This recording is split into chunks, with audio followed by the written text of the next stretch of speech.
Que c'est bon quand même de voir un pur moment de cinéma comme ça aussi intense et jouissif.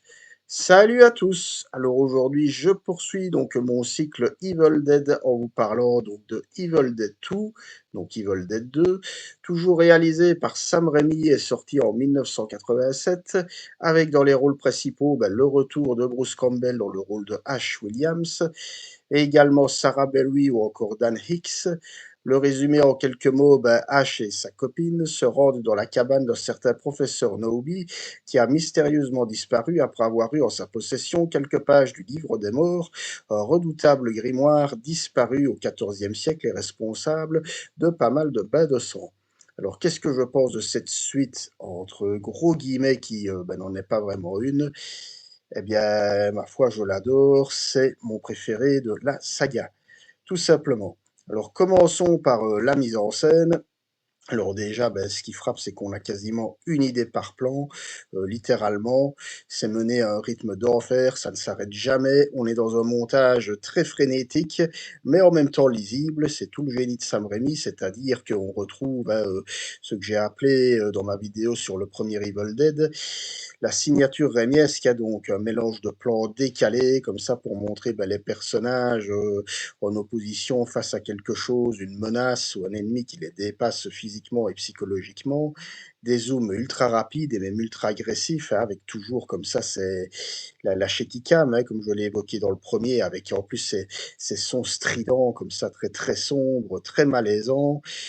Euh, on a Rémi qui développe également de nouveaux effets de mise en scène, notamment un bel effet de transparence. Alors, qu'est-ce que c'est l'effet de transparence? C'est quand on supervise une image spectrale, donc un fantôme par exemple, en le superposant à un décor filmique. Et donc ici, on a donc le visage spectral, vu qu'il est décédé, c'est pas un spoil, là, ça fait partie de l'intrigue, du professeur Naobi.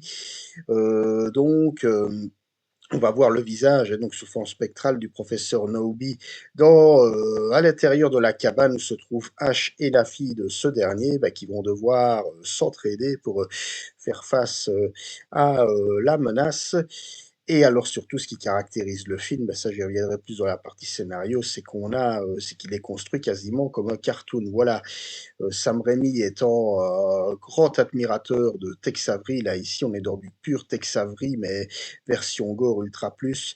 On se retrouve avec un mélange de folie pure et de gore extrême, en même temps hyper décalé. Enfin vraiment, c'est en termes de mise en scène, c'est du caviar. Alors ça me permet de passer à la partie scénario.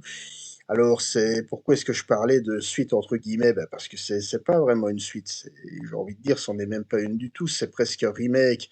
On pourrait même dire de nos jours un reboot, mais enfin, un remake ou un reboot pour certains déguisé du premier. Donc, c'est-à-dire qu'on retrouve exactement le même canevas scénaristique, c'est-à-dire des jeunes qui entrent comme ça dans une cabane abandonnée où une menace va progressivement euh, prendre forme, hein, sauf qu'ici, voilà, là où dans le premier, ils étaient quatre ou ça, ils étaient, voilà, tout un petit groupe d'amis. Ici, ils ne sont que deux, donc H et sa copine.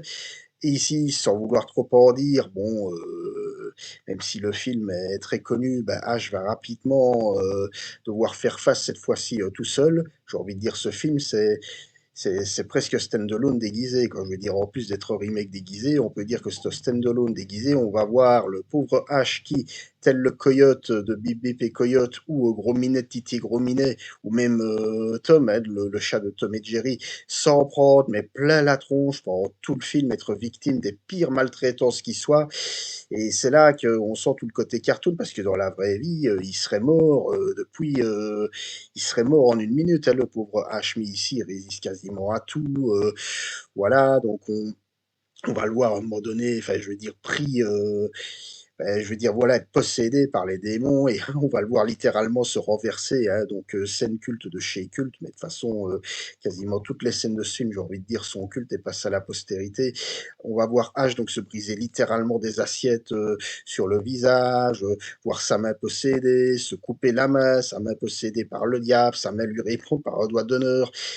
tirer sur sa main au fusil de chasse comme le faisait d'ailleurs, hein, fréquemment le fameux Chatham, face à Jerry la souris. Ash se fait pourchasser par un cadavre décapité qu'il poursuit à la tronçonneuse.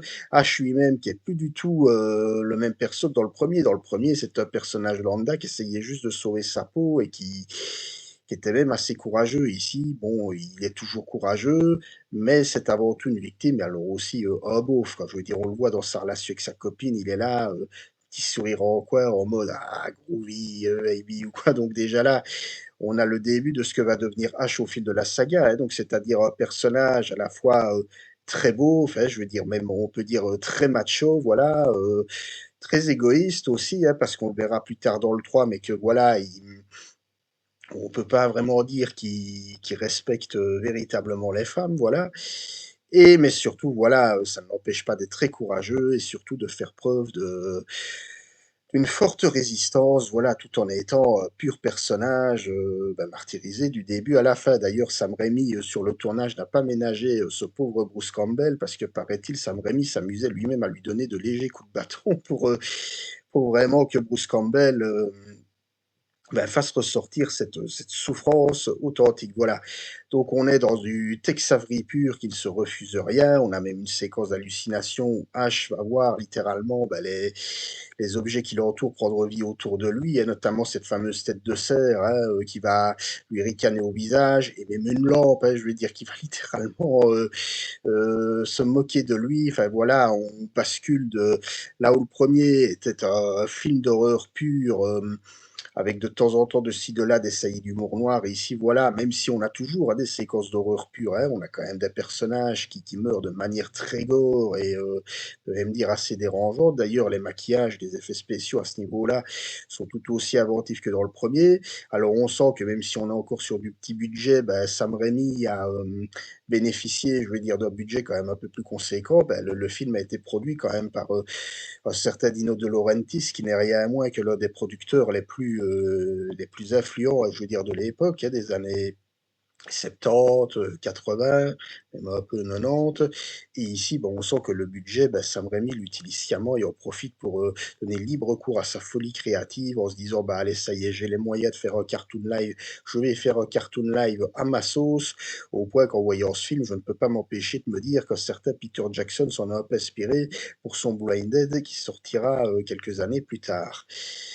Et donc voilà, donc on se retrouve avec un pur ovni, j'ai même envie de dire que voilà, ici, on atteint des degrés de folie pure que j'ai rarement vu dans un film estampillé horreur, hein, parce que voilà, ça reste aussi, quand même un film d'horreur, mais qui ne se refuse rien, qui s'autorise tout, mais avec quand même un fil conducteur, un fil narratif, hein. On sent que H, malgré tout ce qui lui arrive et ses airs de beauf, que on a quand même envie qu'il s'en sorte, d'autant plus qu'après vont se joindre à H, je veux dire d'autres personnages, vu que H, ne va pas rester uniquement tout seul tout au long du film, même si j'ai parlé de Stand-Alone, bon ben voilà, même si c'est lui, encore une fois, l'anti-héros tragique de cette histoire, ben, on va voir que petit à petit d'autres personnages vont se greffer à lui, et d'ailleurs là on en a à toutes les sauces, là où dans le premier c'est des personnages comme ça, des jeunes on va dire tout beaux, tout bien ou quoi, ici Sam Raimi, ben, mis à part, je vais dire, la fille du professeur Nobi qui semble être le seul être humain respectable, le reste, voilà, on a une caricature volontaire donc du Pecno, je veux dire, voilà, et de sa copine, un peu décérébré sur les bords, voilà, du sud profond. Là, on sent Grémy, vraiment, il se fait littéralement plaisir, et donc ça donne droit à un film absolument jubilatoire, d'une efficacité redoutable, très court comme le premier, hein, je veux dire 1h25, générique compris, et qui en plus se termine sur un cliffhanger absolu. On sent qu'il avait quand même des idées pour la suite. Mais voilà, donc Evil Dead 2 pour moi, petit chef-d'œuvre, un des meilleurs films de Sam Raimi, voilà, tout simplement pour moi le meilleur de la saga, à plus d'un titre. Voilà tout ce que j'avais à dire sur ce Evil Dead 2, donc voilà, n'hésitez pas à me dire dans les commentaires si c'est votre préféré, si vous le préférez au premier ou l'inverse, hein, peut-être si vous préférez le premier pour son côté peut-être un petit peu plus sérieux ou quoi, on ne sait jamais. On en discute également dans la joie et la bonne humeur. D'ici là, je vous souhaite d'ores et déjà, bon week-end et une bonne semaine. Chaud. enfin chaude plutôt, voilà. Allez, salut, ciao, à la prochaine.